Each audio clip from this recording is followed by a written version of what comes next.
Okay, looks like the rain has finally stopped so we can get out and film this YouTube video. Yo, what's going on? It's been a minute since I posted on here. I haven't forgotten my YouTube password. I've been very busy working on the 12-day roadmap, which is the project I would have spoken about in my last YouTube video.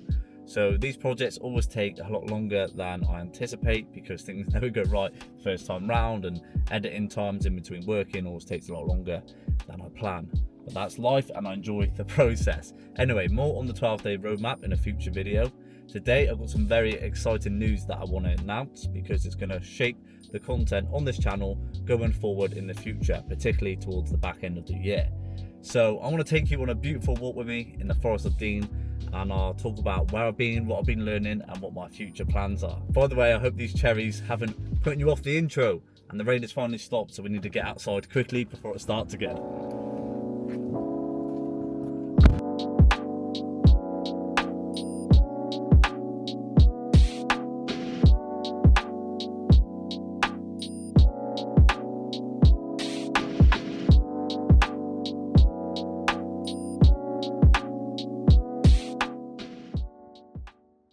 For those who have been following me on social media, you may have noticed I haven't posted any content for a few months, and in this video I want to explain why that is, but more importantly share my thoughts on why everyone should take phased breaks from hedonism and devote a period of focused attention towards a goal or set of goals.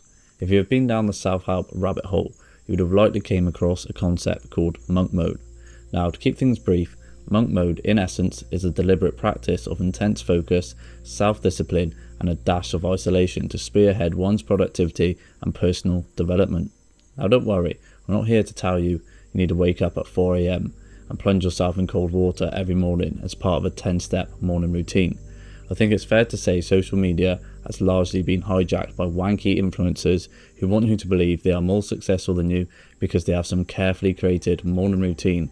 But let's be real, a lot of that stuff is faked for views because it looks sexy. I learned the hard way that a 10-step morning routine of nice to haves may get you a few likes, but in the real world it's causing you to be less focused and, no surprise, less productive. Now, the intensity of monk mode is going to largely differ from person to person as it depends upon one's current circumstances, goals and position on their self-development journey.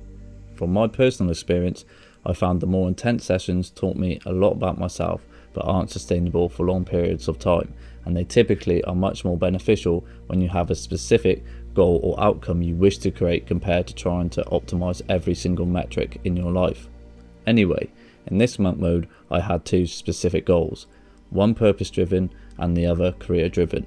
The purpose driven goal is the 12-day roadmap, which is essentially a video series on everything you need to know to get your shit together, build and maintain a ripped physique, along with nuggets of wisdom that have truly transformed my perspective or way of thinking.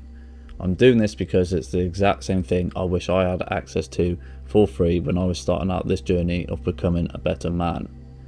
As for my second goal, I attained a promotion within my engineering career, which I envisioned 3.5 years ago when I started the company, which has taken a lot of hard work behind the scenes, hence the hiatus. The point of this video is not for me to reel off my accolades, but to discuss the side of monk mode which is often left out, and that is a planned exit strategy, because the dangers of monk mode, particularly if you're naturally introverted, is all the focus work can become very addictive, and you can quickly find yourself becoming more self-isolated and forgetting to reap the fruits of your labour, so to speak. It is for that reason I am taking leave from work for 3 months, and I will be spending 2 months in Bali and a month in Australia. For me personally, this 3-month break from my normal routine is to enjoy life, focus on my passion, which will be making some sick vlogs for you guys, and connecting with like-minded people out there. My biggest life insights or breakthroughs in my own consciousness has came through times when I have been in a new routine, environment and typically surrounded by new people. When you go through life driving the same route to work, drinking your coffee at the same time, while scrolling social media with the same hand, having the same conversations with the same people in the same place, your thoughts and body get conditioned to the same emotions and thoughts, and it's very hard to look outwards and become a creator of your reality, and bad habits become harder to break, which is obviously not good. Now, I'm not saying routines are bad. In fact, I contribute 95% of my wins through having a solid routine. But if attaining wins is the only metric we are tracking here, we will often leave happiness behind. And that is why monk modes are so great, because you can have a period of time dedicated to a routine which optimizes for health, discipline and productivity. This period of time progresses you at a quicker pace, and it's easier to kick bad habits and achieve the goals you have set. But then the exit strategy allows you to enjoy the fruits of your labour, break routine and play with your new formed character in the real world. I want to end this video by highlighting the fact you don't need to take 3 months off work and fly to Bali, but if you truly want to change as a person, it's extremely beneficial to have intentional focused periods away from social media and the noise created from other people whose intentions are much likely going to be focused on their own agendas. And that is it for me today. I hope you enjoyed this video. Don't forget to subscribe.